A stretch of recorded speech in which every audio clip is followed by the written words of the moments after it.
Halo teman-teman yang sedang mendengarkan channel ini. Perkenalkan, saya Didi. Saya tinggal di Jakarta Timur, tepatnya di daerah Pondok Kopi.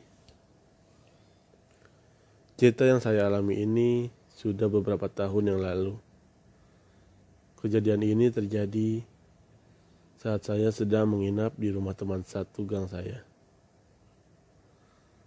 Seperti biasa, setiap malam minggu, saya dan teman-teman sering berkumpul di rumah salah seorang teman saya.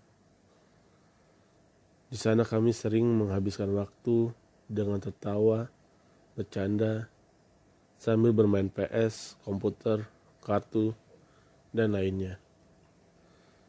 Namun pada malam minggu kali ini, rasanya ada yang berbeda. Dikarenakan teman kami yang memiliki rumah ini sedang keluar untuk mengantar barang ke daerah pasar minggu dan pulang agak tengah malam.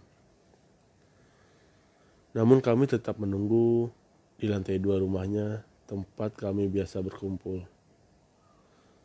Pada malam itu, beberapa teman saya sudah tertidur dan ada yang sedang menelpon dengan pacarnya di balkon luar lantai 2. Sehingga suasana terasa sepi dan sunyi. Akhirnya saya memutuskan untuk bermain komputer di ruangan yang berbeda. Saat itu saya sendirian di ruangan komputer dan yang lain sedang tidur di kamar dan bermain PS. Di ruangan komputer ini memiliki jendela yang langsung menghadap ke balkon, jalanan, dan ke halaman luar masjid yang memiliki pohon mangga yang cukup besar. Tidak ada yang aneh pada malam ini, cuma rasa sunyi dan sepi.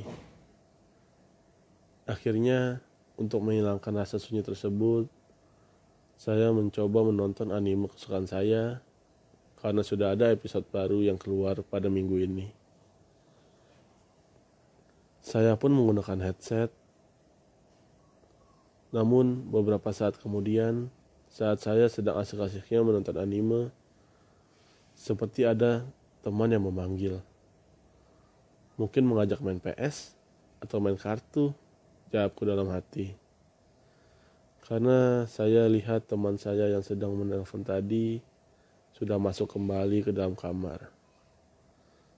Tak lama, saya kembali ke kamar dan bertanya, "Ada apa? Siapa yang manggil?" Lalu teman saya yang masih terbangun berkata, "Gak ada yang manggil, orang lagi pada asik main PS ini. Salah dengar kali lu. Jangan lagi. Hahaha." Sambil mereka tertawa dan menakuti saya. Akhirnya saya putuskan untuk kembali ke ruangan komputer dan menonton anime lagi. Sesaat sedang menonton di komputer, tak sengaja mata ini melihat ke arah luar karena ada suara motor yang sangat berisik. Seketika pandangan saya pun tertuju pada sesuatu yang ada di bawah pohon mangga tersebut. Sepintas saya tak sadar dan terus melihat ke arah pohon tersebut dengan tambah fokus.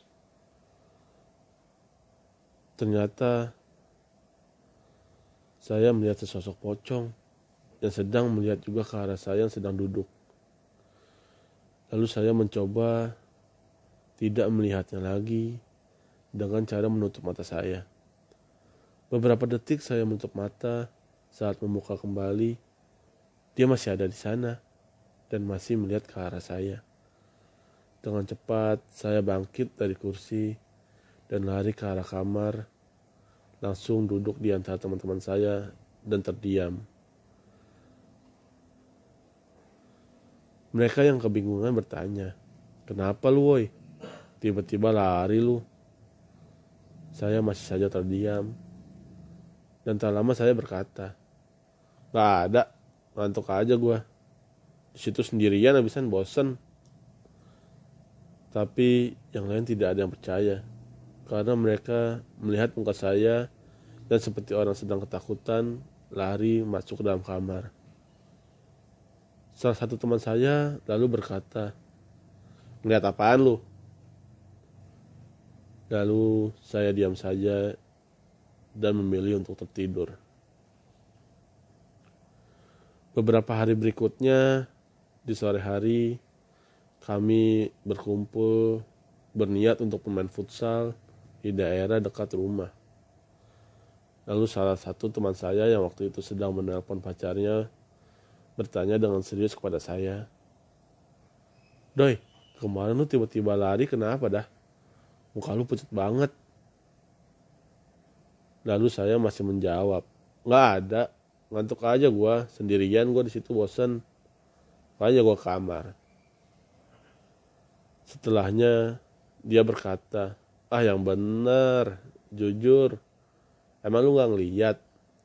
Lalu saya pun menjawab dan agak kaget, "Emang lihat apaan?" Dia berkata, "Kemarin gue lihat doi, pas gue lagi nelpon, nggak sengaja gue lihat ke arah pohon, ada pocong berdiri di situ. Gue kira gue halusinasi. Gue lihat lagi, dia masih ada. Pas gue lihat lagi untuk pastiin dia beneran tuh pocong atau enggak, dia hilang dan nggak ada apa-apa. Langsung aja gue masuk ke kamar." Mendengar cerita darinya, saya pun menceritakan apa yang saya alami di ruang komputer kepada teman-teman saya. Saat sejak itu, kami hanya bermain di kamar dan jarang untuk ke ruang komputer. Kami hanya ke ruang komputer pada saat masih agak ramai, sekitar jam 9 sampai jam 11 malam saja. Itu pun tidak berani sendirian. Sekian.